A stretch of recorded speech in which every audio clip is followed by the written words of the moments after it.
All right, good evening, everyone, and welcome. Thanks so much for being with us this evening for Young Leaders, Local Politics and Democracy.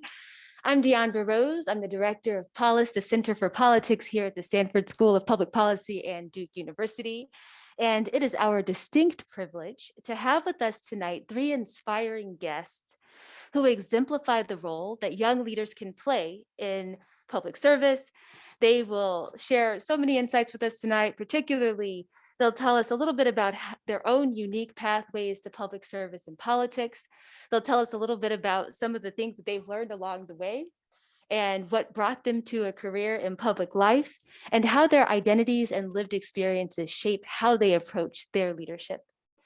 And finally, for any of you interested in the possibility of politics, they'll also offer some tips and thoughts in case you're considering politics as a possibility. Tonight on our panel, we have with us in the center, Nida Allam, County Commissioner for Durham County. Commissioner Allam is currently serving her first term as County Commissioner after being elected in 2020, when she became the first Muslim woman elected to office in North Carolina. Before being elected to the Board of Commissioners, the Board of Commissioners here in North Carolina, Nida served as the 3rd Vice Chair of the North Carolina Democratic Party, where she brought different voices to the table and uplifted them. In 2018, Nida was appointed to the Durham Mayor's Council on Women. And prior to this, she worked as the 2016 political director in North Carolina and several other states for the presidential campaign of Bernie Sanders. Nida graduated from NC State University with a degree in sustainable materials and technology. Anjali Boyd, on the far right, on my far right, your far left, is the Durham Soil and Water Conservation District Supervisor. District Supervisor Boyd was born and raised right here in Durham, North Carolina, and she's a Durham native, a Durham Public Schools graduate, a millennial, a marine scientist, an educator, and an entrepreneur. She received her BS in marine science from Eckerd College in St. Petersburg, Florida, and is pursuing her PhD right here at Duke University at the Nicholas School of the Environment, where she's a Dean's Graduate Fellow. She currently serves as the director of Invitech, where she works to combat the underrepresentation of women and ethnic minorities in STEM. Anjali became the youngest elected official in Durham County when she won her race for Durham County Soil and Water Conservation District. And we also have on your far right, my far left, Bettina Umstead, Chair of the Durham Public School Board. Board Chair Umstead believes that every child is born with immense potential and promise. For 10 years, she's worked at a community-based organization supporting over 550 students and their families on their journey to and through college. Her passion for education equity for Black and Brown students led to her appointment on the Durham Public Schools Board of Education in 2016, and she continues to serve currently as the board chair. Professionally, she serves as an education consultant and an equity leadership coach, supporting school districts across the country on their journey toward equity. Nida, Anjali, and Bettina, a warm Duke welcome from Polis. Thanks for being here.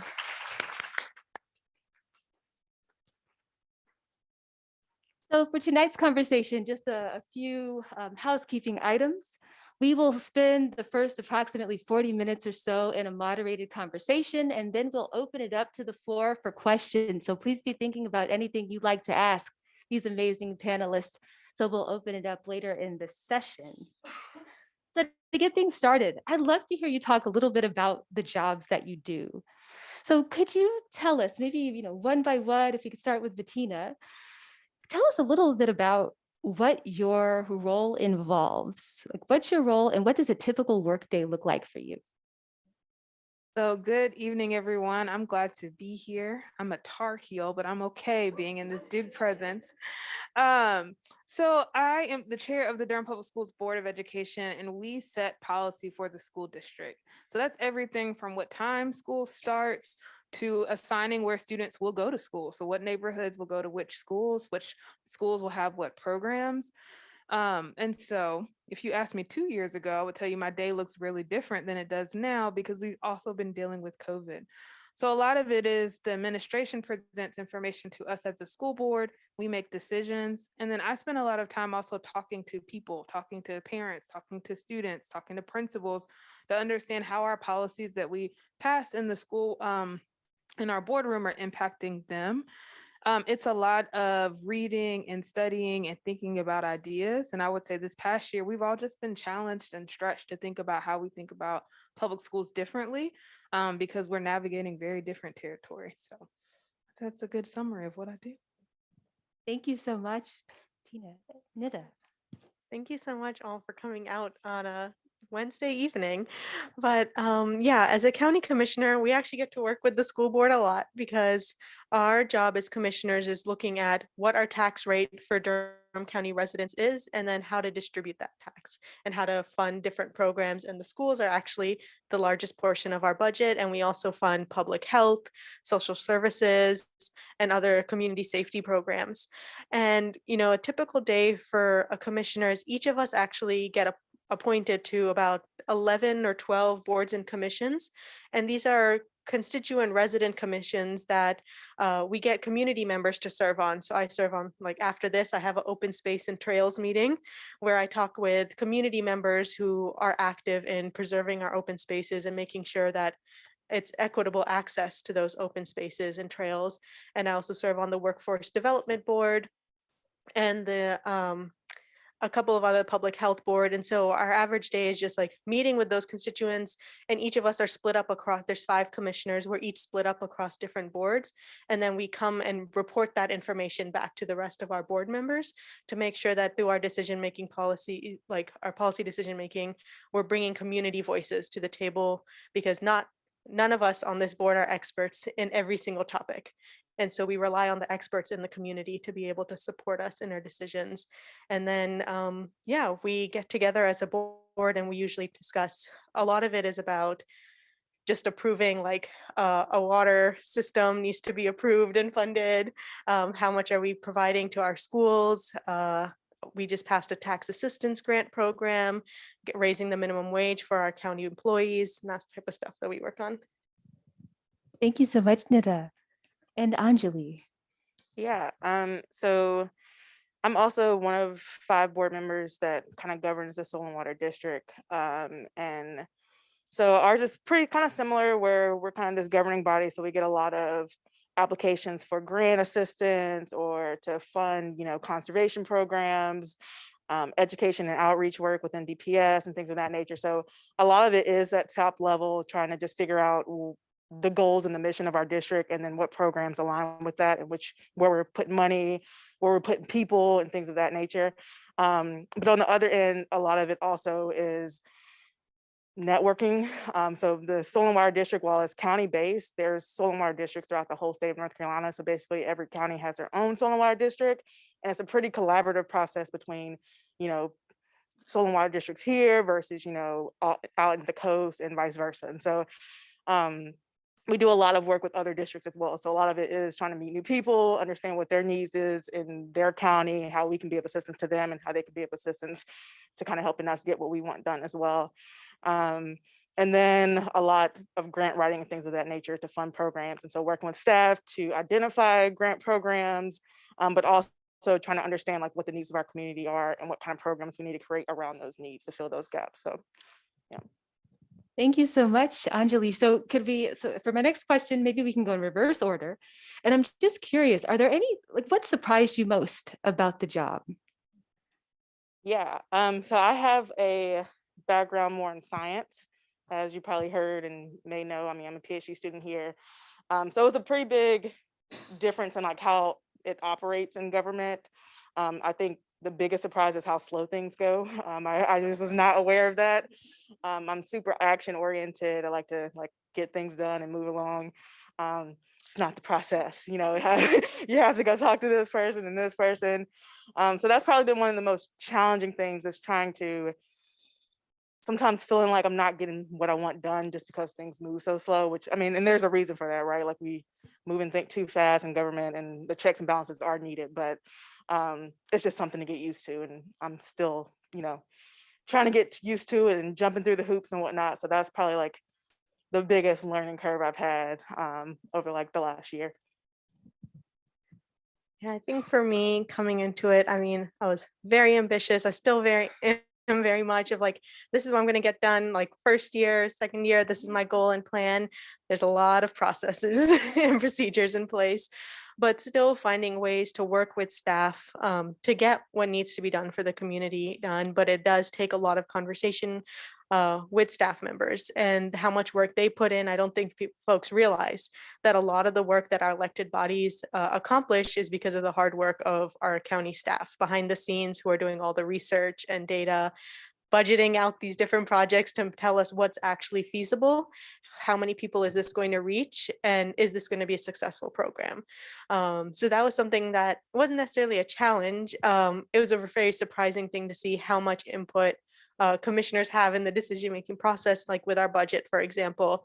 A lot of times the budget is presented to us, like not all, a lot of times, all the time, the manager presents a budget to us, a recommended budget, and we can kind of shift a little bit about like with the schools, for example, the commissioners wanted to give more money to the schools. And so we can shift in that area, but it's not that the commissioners come to the table and like, we want to spend money on this, this, and this, and only this.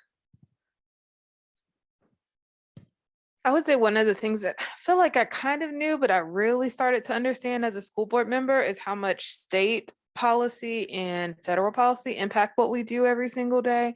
And so everything's from your teacher salary scales, your principal scales, schools get a performance grade that is set, that whole process is set by the state. So many of the things that I would be like, we need to get rid of, it's like, oh, I cannot. These are state policies that we need to follow. And so I think that impact is really great when it comes to public schools and education. And the biggest one I would say is our budget, right? The state allots money for schools and has underfunded our schools for many years. And so we're trying to navigate going to Nida's body and say, hey, we need some more local funds to help cover what we're missing in funding. Did you always know that you wanted to go into politics?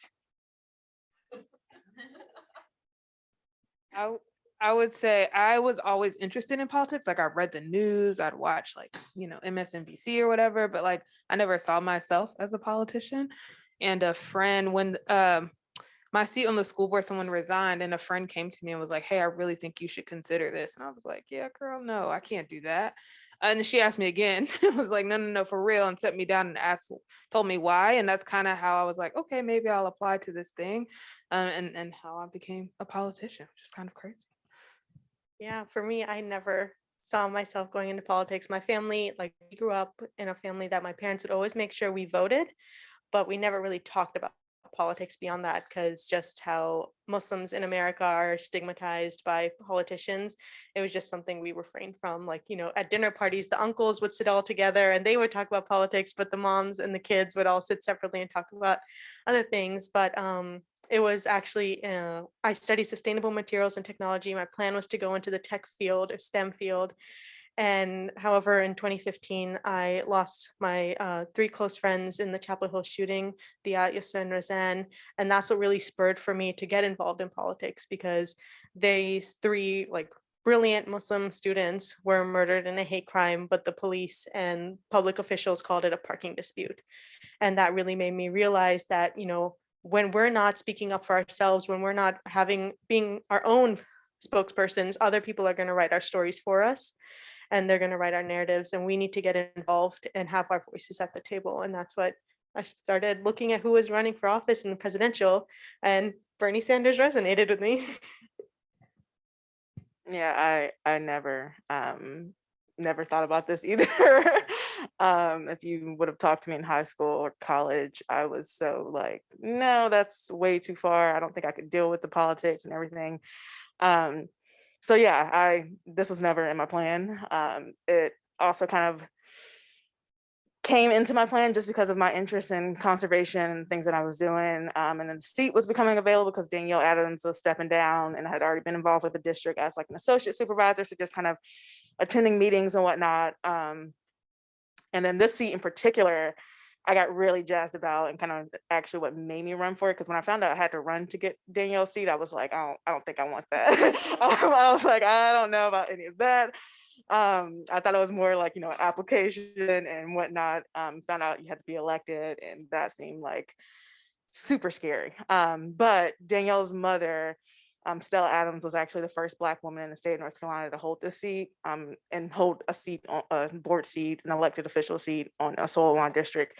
And so this seat has been held by Black women since like 1988 when Stella won. And so knowing that, and talking with them more, and also just understanding the work that I'm doing in conservation, and then you look at our elected officials in my position specifically throughout the state of North Carolina, there's only 3 Black women out of like, I think about 500 seats or something like that. And so it's pretty big disparity. There's not a lot of representation, and that definitely can show up in the policies that come out of this. And like's been said, whether this is a county seat, if you will, and it's Durham County, but the districts in general were created for the federal government to invest in private landowners. So there's a lot of state and federal connections that the seat comes with. And so, yeah.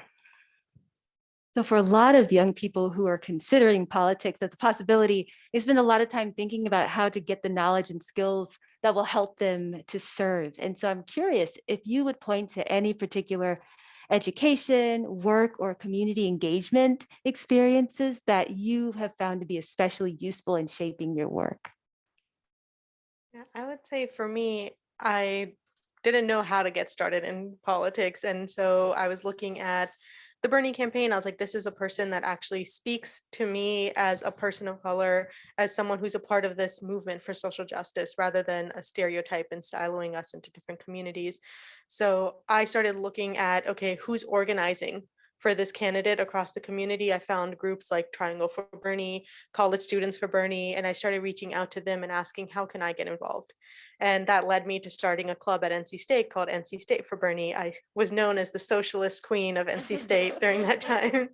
And from there, like after I worked on his campaign, I came back, and actually a state representative reached out to me and was like, hey, the party's about to have these elections for officers. Would you be interested in running? No idea what third vice chair of the state party did. I started researching it, talking to members of the party, and it was something that I definitely felt interested in, and being able to drive that type of change and pushing the party to be more accountable to the residents of North Carolina. But I would say, yeah, finding a campaign that you're really passionate about and getting connected with folks who share that same passion and starting to organize from there is a really good spot. And also those boards and commissions that I mentioned, like I started out on the Council for Women. We were actually the first council for women in Durham County, or in city of Durham. And we get to focus on issues that are important to you. So mine was women's. We have a open space and trails. There's a bike and pedestrians commission. There's a dangerous dog appeal commission. There's an audit advisory board. There's like a board for everything. I worked like Professor Rose said, at an organization called Student U here in Durham. We're supporting students and families on their journey to college. Students started with us in 6th grade, and then we went with the students all the way to college graduation. So I really got to see the ins and outs of their school experience. And so I went to school for education. I like swore up and down I wasn't going to get into that because it's what my mom did, but here I am, because I think I believe so much that like if students are spending kindergarten through 12th grade in a public school, like they should leave ready to change the world, right? They would leave ready to go to college or career. And for students of color, for students whose families qualify for free reduced lunch, like the odds are even higher. Like if they don't leave in 12th grade ready to do college or career, like we messed up. We didn't set them up for success. And I like truly believe like their lives depend on it, their families' lives depend on it. And so I think that work and working with students and families in the schools made me realize like Durham wasn't doing what they needed to do to support our kids. majority of the students are black and brown, majority qualify for free and reduced lunch. It was like, wait a minute, we need to do something different, right? And so that rootedness in the community, I think, really sparred my work. And so I would say that was a long story to get connected to community organizations, volunteer, nonprofits, boards, that where your policy passion is, because you have to be connected to the people in order to do good policy work. I would say if you're not connected, then you shouldn't do it. Yeah, so I actually, my first dip into politics was when I ran.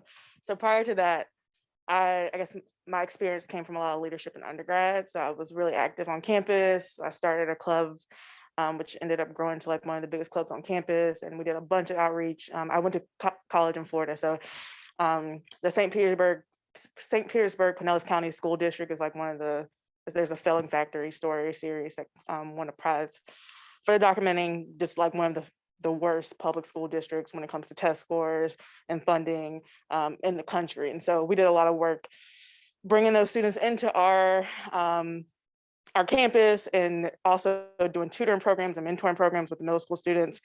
And then I came back to Durham, was also like doing my gap year before I was trying to figure out, grad school and stuff, was doing stuff with Neal Middle School and things of that nature. So kind of what's been already reiterated, really tapping into the community and kind of knowing what the needs were was a big part. And then when it came time, when I decided to run, I think it helped that I was actually from here, because I had strong ties to here, that I was actually able to call up actual elected officials and be like, hey, so what do you do to like win or run a campaign? And so that was super helpful in that sense. But I think leadership in undergrad is like one of those big things. You learn how to do a budget, you learn how to create programs.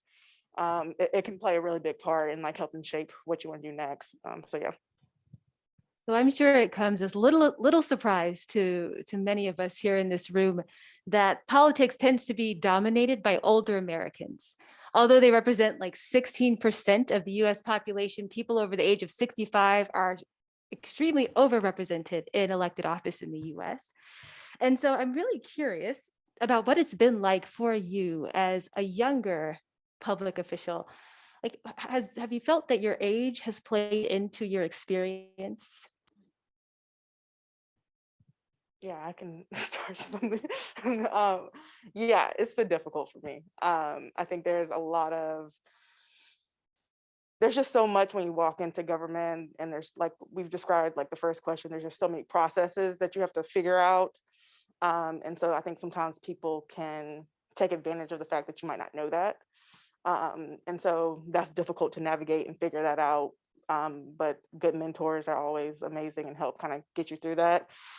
So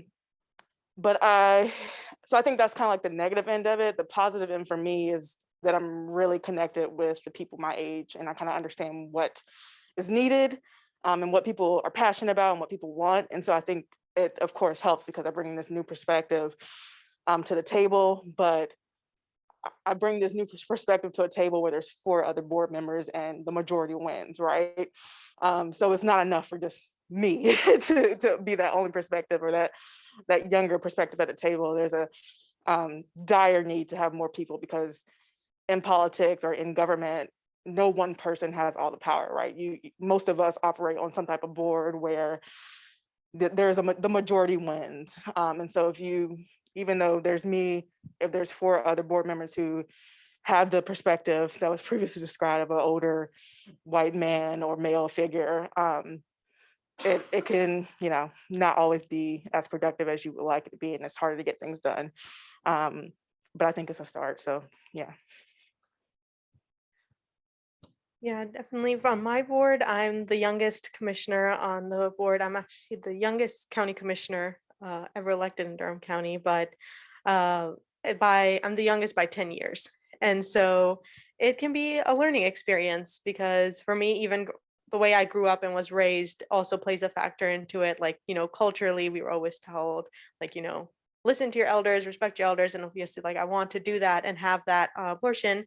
But oftentimes you can get taken advantage of, like Anjali is mentioning, and you'll be treated like you're naive or you don't know as much, when you do know just as much. You got to this point because you've put in the work and you've built those community relationships and you've done the organizing job. So there is a learning curve of how to navigate those spaces and, in a respectful manner, and still like respecting the way my parents raised me, to respect my elders, but also having conversations with folks of, I've been told many times that I needed to wait my turn to run for office, even when I was running for county commission. And a lot of times, like, we see younger people being told these narratives because older people want to keep power. And we see in a county like Durham, the average age is 35, 36. And so we need more younger voices because we're the ones who are impacted by the decisions the most. We're the ones who are going to have to live with the repercussions of inaction on different policy decisions or poor decisions. And so we need to, one thing I always tell folks is like, if somebody tells you to wait your turn, you should take that as you need to run right now at this moment. Because it's so important to not let other folks push you into a box and try to build your own narrative. And so it's definitely an interesting area to navigate, but I would say it's been worth it because there's been a lot of younger people now who can run for office because of people like Bettina and Anjali and myself and Danielle Adams, who was actually, before Anjali, the youngest elected official in Durham County. And that opened up doors for me. And that opened up doors for other people, other young people to run for office.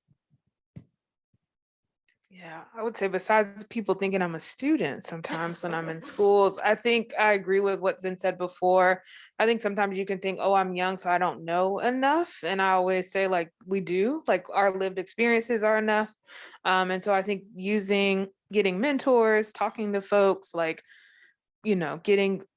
talking to your other board members sometimes if you need to before a meeting to get your ideas and work them through. So you come to the meeting really ready to like say what you need to say. And I think be confident in what you have to say and share. For me, I think for a while was like really quiet because like I don't know, but I was like, actually, I think I do. I have some things to share here.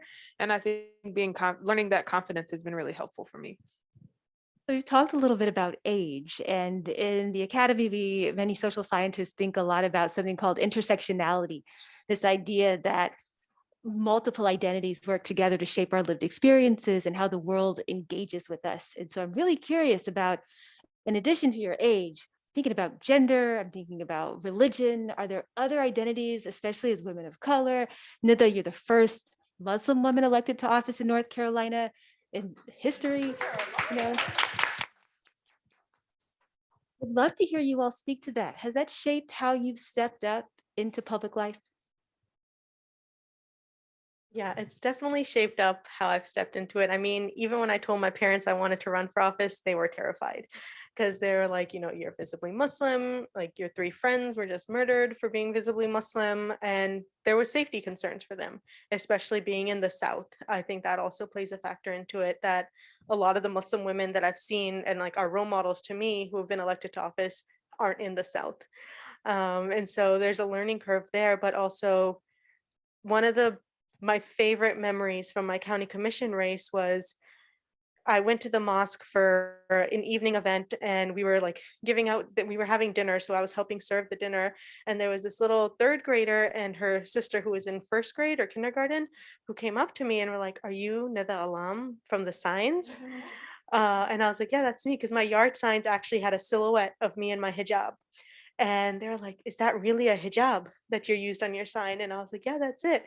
And then they just started telling me, like, without even skipping a beat, about what they wanted to be when they grew up, about how they wanted to be doctors and scientists. And that was really amazing to me because, even though they didn't want to go into the political sphere, they felt proud about what they wanted to go into and they felt like they could achieve whatever they wanted to. And that was really important for me as a Muslim woman, that even though it's extremely hard some days, I gets really difficult. I've been targeted and attacked for being Muslim, being a woman, being a person of color, being an immigrant, every single thing that American politics can throw at you. I've had to unfortunately deal with it, but those type of moments and those conversations I've had with like younger Muslim girls is what makes it worth it. Because I know that, soon I'm the first Muslim woman elected in North Carolina. I hope to not be the last. We actually just elected Paris in Chapel Hill. So I'm really excited about the 2nd Muslim woman. And we're going to grow from there and have more representation across the community. So that way it's not a huge deal one day that a person is a Muslim woman when being elected. It's just, this is a badass woman who just happens to be a Muslim.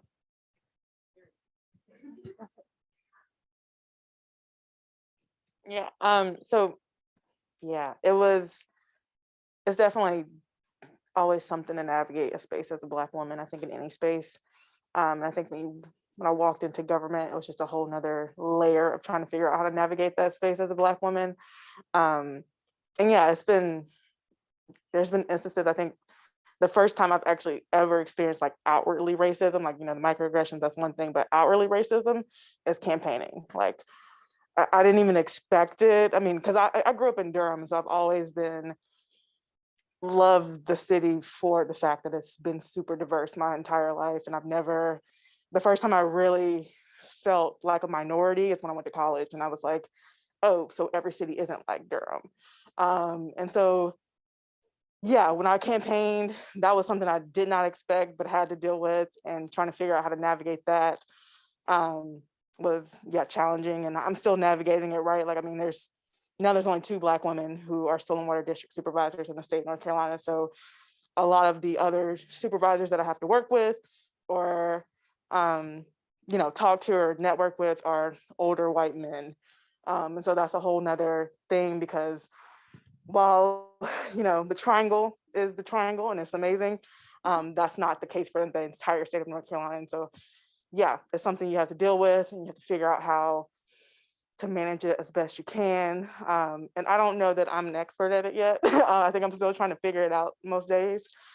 But yeah, it's something you have to deal with as a woman of color in these positions where we've often been excluded from, and where most people who hold these positions don't look like us and want to keep their power. So, yeah. Yeah, I would say, just because we're elected officials doesn't mean that racism or sexism or patriarchy like disappeared. So navigating those spaces you're always navigating that. But I would say I'm also just thankful for Durham, despite some of the craziness that still may happen. Like, we have Black women in many different leadership positions across our county. We have other women of color like Nida, the first Muslim woman, is coming from Durham, North Carolina, from the whole state. Like, we have bodies where people can look to and say, I see people that look like me. We have a Latina city council member who ran for mayor. Like, it feels like there is some opportunity here, and I appreciate that. When I network with colleagues across the state, similarly, it doesn't look that way. When I go to a school board conference, right? Like, it's not. And there are people who have been sitting on their board for 30, 40, 50 years. And there hasn't been a lot of change. And these people don't look always like some of the communities they represent. So I'm really thankful for that. We have a Latina woman on the school board, right? Who grew up right here in Durham and went to our public school. So I think that I appreciate Durham for that. When you look at our elected officials, you see diversity of the city. There's more work to be done there, but it is present, and I appreciate that. So I'm really curious, do you have any particular moment that you would highlight as being the most memorable for you in your time working in public service or being in public life? And maybe I'll tag on a moment or an accomplishment that you're especially proud of, either or both. I think anytime I'm with kids, I'm like, oh my God, this is why I do this. And in the past, we always got invited out to schools to read to students. And we did it virtually this past year. And so I read a book it's called Crown. It's about a Black boy who's getting his hair cut. And I remember I've done it, I've read the same book several years. And one year a kid was like, oh, he just gasped. He was like, that's what looks like my barbershop, right? And he was just thrilled. And then one year I read it online, and then I saw one of the kids online in real life. She was like, I've seen you before. And I was like, where? She was like, you read the story to me. So those are the moments where you're like, wow, yeah, this is what we do. And then going back, sorry, one last story, going back into schools this year after being virtual was also just joyful. It has been really challenging for a lot of families to be at home for this year. So to see all these little kids in their mask and they're distancing, we're doing it, was helpful and reminded of why we do the work, because we know that it is better for those students to be learning in person than that online virtual. It was needed for the time, but that in person is just, you can't replace that. So those are the stories, the moments that I think are really stick with me. For me, I guess the accomplishment was that my campaign team was under 25, like the whole entire team, which was like my favorite thing ever. And we were all from Durham and grew up here. And so that's something that, you know, can't be replicated and is still super special to me. And the fact that a lot of the folks on that team have continued to go into like ISA, became the youngest person ever appointed to a Durham County City Board at 19. So it's just seeing that has been phenomenal. Then other than that, also some of the programs like that, especially the education programs that we have through our district, seeing students actively like doing environmental conservation work and stream restoration projects and getting paid for that, like that's just super exciting to see Black and brown kids excited about the environment and conserving it and learning those new skill sets. And so, yeah. This is not directly related to my county commission role, but like using the platform that I have of one of the things I was really focused on in this past year was supporting other young progressives and young candidates to run for office, not just in Durham, but across the state. And I actually, you know, with some of my friends who are young Democratic organizers, we started recruiting young people to run for local office, especially in small towns where you only need like 300 votes to win. And those are votes that, like, you know, we can really organize, knock those doors, send out a piece of mail and get those votes out. So we had about like over 15 candidates that we endorsed, and then I used my platform to fundraise for them. So I started calling my donor network and asking them to donate and then contributing that money to their campaigns to help them out. Because when you're a young person asking folks for money for a campaign, it's tough because folks are like, why should I invest in you? So using the platform of already having one office was really important for me to pass that on. And I believe we had like 10 of our candidates that we endorsed won their elections. So that was really great to be part of that. And it was something that it was a coalition of young organizers across the state coming together. And we worked on that together. And, you know, that's something that we hope to continue doing on and like scale that up. So Polis's theme this year is discourse for democracy. And we're spending a lot of time thinking about how to have authentic, generative, transformative political conversations that tackle difficult issues, but also leave everyone involved feeling respected and seen and walking away like, you know what, I'd be up for doing that again. I'm wondering, you know, to your mind, what has it been like to engage in political discussion in your role? And have you developed any techniques? Because my guess is it has to be really difficult sometimes to engage in the political conversations that you do. How do you approach it? I'll say Durham politics is a beast. I think all three of us have experienced it in one way or another, and it definitely takes building a lot of thick skin when you're running for office and learning to not take things personally, but also remembering that there may be people who don't agree with you, who don't see things the same way as you, but their voices are just as important. And this is something that I'm learning from, and I will continue to always need to learn from. I think all elected officials need to keep this skill developing of still reaching out to communities that may not agree with you, still reaching out to folks that you have differences with, and building those relationships. You may leave the conversation not at the same side of the table still, but you've built a relationship off of respect. And I think that's really important for all elected officials, from local all the way to federal, of having that level of communication with your community. I would say listening, and like truly listening. It's so easy to get in a conversation. I'm like, I already know what I think, so I'm pretend listening to the other person, right? But I think truly like taking my already thoughts aside and hearing their intent, their why, like why they're thinking, how they're thinking, and asking questions has been really helpful for me. Because there are times where it's like, you're like, I already know the answer, but to understand the other person's perspective, where they're coming from, and if there is an opportunity to compromise or work together or like collaborate, like you got to listen a little longer, ask some really good questions and put your own maybe biases or thoughts aside to like get to that place. Yeah. So for me, it's learning that I'm not passionate about everything, so I can't please everybody. And I think when you attack it from the perspective like you gotta accomplish everything, it can really take you down when you have to have those tough conversations about things that, I really don't even want to do this, but I have to talk to you about X, Y, and Z, right? So for me, it's been like identifying like what I'm actually passionate about, what I really want to see change, and then having conversations around those issues. Because it's a lot easier for me to have uncomfortable conversations about something that I actually care about, right?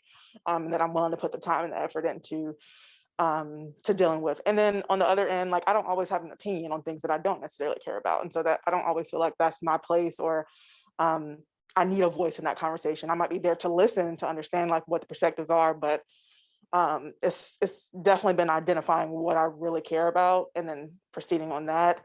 As well as the fact that, like I said earlier, we work as boards. So you can't just have a really rude conversation with somebody or tell somebody off because you may need that vote when you really want something done, right? And so a lot of it also is like trying to disagree respectfully. And like, how do I say, I totally disagree with what you're saying in a respectful way that's productive, right? And so understanding not just what other people are saying, but what they want out of something. Like what is it? Like people say a lot of things, but typically just want certain things that you have to read between the lines. And so figuring out what people actually care about and what they actually want. So like people skills basically makes those conversations a lot easier. So I have one final question, but I'm excited to open it up to the audience for your questions. If I might ask one of the Polis team members to help me out, if we could maybe take one of the panelists' microphones and run it to the audience members, or we have one in the back. Thank you so much. And so Braden will help us with mic running. And my final question before we go to audience Q&A is this. Can you give us some concrete tips for anyone interested in pursuing a career in public service and politics? What recommendations do you have for someone who's looking to start a career in politics? I would repeat again to not listen to anyone who tells you to wait your turn. And one piece of advice I would give you that it's something I should have started a lot sooner, but it's better late than never. And I think for any career you go into, but especially politics, is to take time to take care of yourself and to seek a therapist's attention and go to a regular type of therapy appointments because they help and they're really important, especially in this type of work. You need an outlet to be able to talk to someone and to have those difficult conversations that you can't really have with anyone else. Like, I'm married, but my husband doesn't want to hear about all the county commission problems and taxing problems. But having a space where you can let that out is really important in this type of work. I'd say get involved and get connected if you're interested in your wherever community you're interested in running from. So whether that be here in Durham or where you're from at home. And then I would like practice, which sounds a little weird, but like get involved in those organizations or boards to like get used to hearing your voice and to speaking and to making decisions and thinking through policy. Because I think that practice will help make you feel more confident if you decide to run for office. So yeah. Yeah, for me, it's understanding what it means to be a public servant. I mean, it's exactly that. You're not going in it with some goal for yourself. So it should be very much community focused, which means a lot of times, and something I still have to remind myself, that you don't just come up with a bright idea, right? Like you need to understand what the community wants and helping to create solutions around what they actually find a need in. And so like what's been said, like getting involved in whatever community you're trying to serve and understanding that your goal as an elected official is to serve, and you can't do that if you don't know the people that you want to serve. And so starting there, I think is probably one of the best parts. I'd add one more thing too. I would say doing your own self-reflection to understand why you're interested in politics and really ground yourself in why.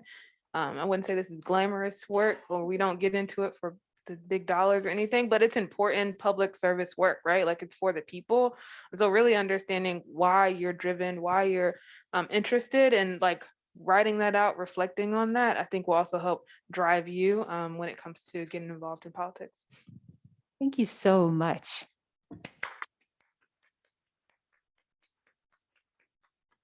All right, we are ready for questions from our audience. I think we have one right over here. Thank you so much for coming to speak with us today. Is this working? Or okay. Ooh, now it's working. My name is Emily Rounds, and I am a first-year master's in public policy student at Sanford.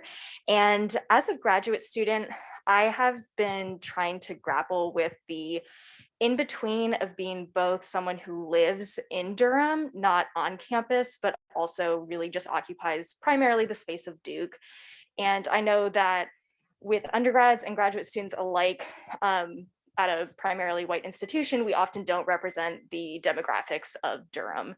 So in your perspectives, do you have advice for both undergrads and graduate students on how to be a respectful and responsible individual in that space? And then also, what are your thoughts on students voting?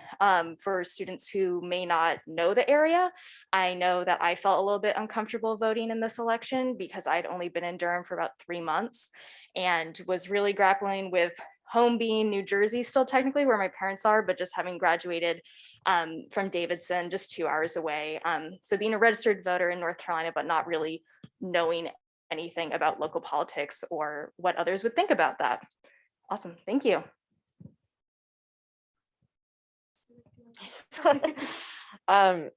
Yeah, so I'll take the first part first, I guess.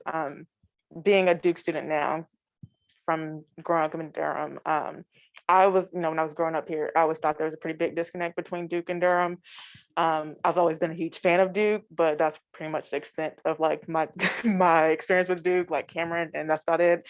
And because DPS graduates out of Cameron, so that was always fun. So a lot of times when I hear, even now, like hear current students and graduate students having conversations, there's definitely an absence or a lack of understanding of like Durham itself, which is understandable because most people aren't from here. But that also means that a lot of the things that you might think are awesome and cool, that may be so for Duke students, right? That doesn't mean that's how it works out in Durham in the community. And I think there's a big disconnect there. And like even like some of the undergrads that I've talked to about like, programs they want to run in DPS, like there's a level of trying to understand like the culture here in Durham that you have to be able to successfully implement a program, and not just like I was talking about earlier, just implementing something because you think it's a cool idea and would help with the problem, right? You may see the problem as low test scores, right? That might not be the problem. That might be poverty, So it's really better understanding Durham as a whole and the complex dynamics that are operating here, especially now with, prices and stuff going up. Like there's a lot going on. And I wouldn't expect any of you to like, show up in Durham and be like, yeah, I totally understand what's going on. But I do think aligning yourself with organizations that have a history and have, stake in the community is like the best way to kind of understand what's going on. And that gives you an opportunity to kind of like bounce ideas that you have off of somebody who really is rooted in the community and kind of knows that better. And it increases the success of like programs or like getting involved, right? Because they know the community, and that's in any place, it's hard to like just walk into somewhere and create community and create a lot of connections. And so aligning yourself with those organizations that already exist is like a great way to start. So yeah, I think hopefully I answered that. I can take the second part of that question about voting as a student and as someone who may not be here for a long period of time. I think it's still important to exercise your voice because this is your community that you're living in. For the time that you are here, you are being impacted by the decisions of the county, the school board, some maybe college students, but soil and water district supervisors, our state legislature. You are going to be impacted by every single one of those positions, whether you're here for 1 year or 16 years. So it's important to have your voice heard in those spaces, because I think also it's really important as students to organize and to vote, because a lot of times people take our vote for granted. As I mentioned, the average age of this district is 36, but probably the average voting age of this district is like in mid to late 50s. And that happens because folks try to disenfranchise youth voters. They don't want college students to come out and vote. They don't want 18-year-olds to come out and vote, because when we get out and vote, we drive change and we start to see systems shift and who holds that political power. So I think it's really important to advocate for yourself for the whatever time period that you're in this community. Y'all did a great job. I think I saw another question right here in the back, Sasha. There's a question in the chat from Thomas Klug, so I'm gonna ask his question on behalf of him.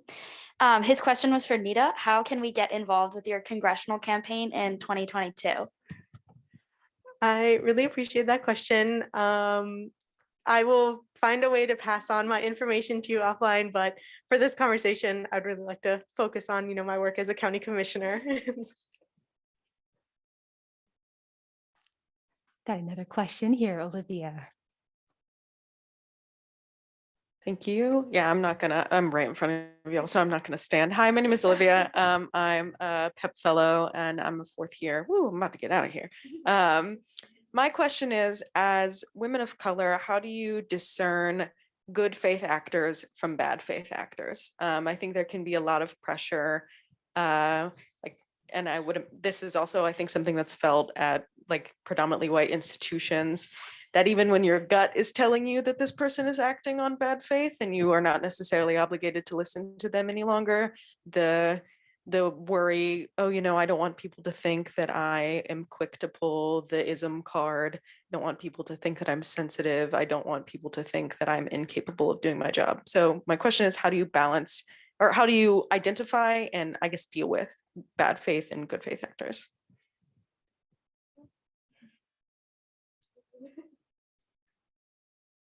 Sorry, that's a hard question. I guess so kind of going off of Nida, therapy helps. Helps you figure out how to have certain conversations that are tough, and that's a tough conversation. I mean, my go-to is, I see what you said or did, and I'm gonna move accordingly. And I don't know that that's a productive way to deal with it. So I'm learning to have tough conversations and frame them in a way like, you said X, Y, and Z, I took that as X, but I want to make sure that we're on the same page as to what you actually meant or did not mean. That way it kind of puts them in a position where they're not going to outwardly say, I did X, Y, and Z, but it just points out, one, I saw what you did, whether you want to admit to it or not. And that kind of move, you basically have to have a tough conversation, which is very draining as a woman of color to continue to have a tough conversation. So I think it also goes down to picking your battles. Sometimes I don't feel like having that conversation, whether I should have it or not, and I might bring it up a month later, and that's totally that's on my time, right? It takes a lot of energy, and it takes a lot of mental capacity, and it takes a lot away from what I actually want to be focusing on when I have to deal with those bad faith interactions. So yeah, it's a lot of tough conversations, or yeah, if you have a better way of dealing with it, proceed with that. But I've found it very helpful to whether, they're going to admit to it or not, it points out the fact that I saw what you did, and we both know that you did what you did, and we'll proceed with however I want to deal with you later. But yeah. Question right here, Professor Antefli. Polarization of any kind is incredibly high in our society, ideological, political, and otherwise. How much of a concern that is to you? And do you have any concrete strategies or experiences you can share in terms of building bipartisanship or bipartisan culture? Do you have any experience or success stories that you can share with us? So Durham County is a very blue area, so we don't necessarily have political ideology differences, but there are differences in opinion of how to get something done. And so a lot of that comes back to what we were talking about, having those difficult conversations. I mean, even in my work as vice chair of the state party, I was definitely a lot more left leaning than the other officers of the party and other members of the state executive committee. But we would come to an understanding and have conversations based off of all of us got into this work because we care about the people of North Carolina. And that's what we started off the basis of our conversation there. And you're able to build more relationships instead of, hey, you're coming from this far left side, I'm coming from this far right side. We're never going to find ways to make ends meet. But centering it back to, like, as a commissioner, like when we're talking about the school budget or funding things for our school staff, it's these are working class folks, these are our neighbors, these are our friends, these are our community members. We need to have conversations about them as real human beings and how our decisions are going to impact them. And that takes barriers and walls down from people when they approach you to have those conversations. I agree. I think connecting with the why, what we want and the vision that we want for the future, and then kind of breaking down, okay, now if we all agree on this collective vision, how do we move forward to get there? I think it is also a lot of conversations, like not just one, but like over and over and like repeat and let's revisit. And like, I thought about that some more to come back to like really figure out how you move people who might be on two opposite ends of the spectrum closer to a middle. And then I think the other part is, we're all on, like Anjali said, boards. So I'm one of 7. And if there's a time where like, I don't win, for lack of better words, like I still need to work with my board members. So it's how do you build relationships that even when you disagree, you can still go back to those board members and have really good conversations. And I think that's where the respect piece really comes in. Like we might not agree about how to approach this problem, but I still respect you and what you bring to the table. And like we can still work together to get some things done.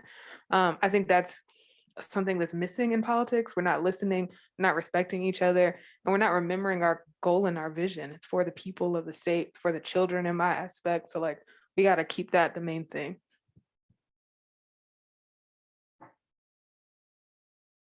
Well, I think our time is up. I would love to keep this amazing, inspiring trio with us and ask more questions all night. But hopefully, if you have any remaining questions, maybe you'll get a chance to ask our panelists individually. On behalf of Polis, the Center for Politics, I am just so grateful to our very special guests, Nida Allam, County Commissioner for Durham County, Anjali Boyd, Durham Soil and Water Conservation District Supervisor, and Bettina Umstead, Chair of the Durham Public School Board.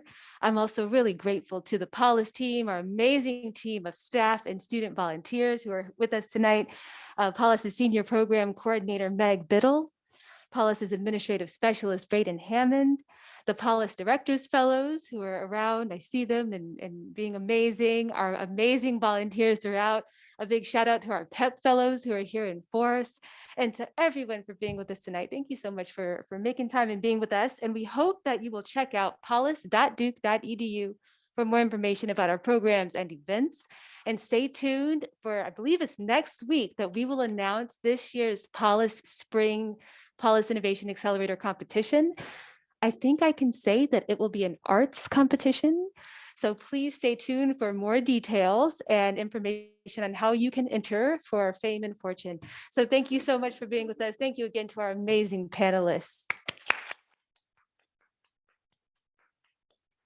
And to everyone watching at home, thanks for being with us.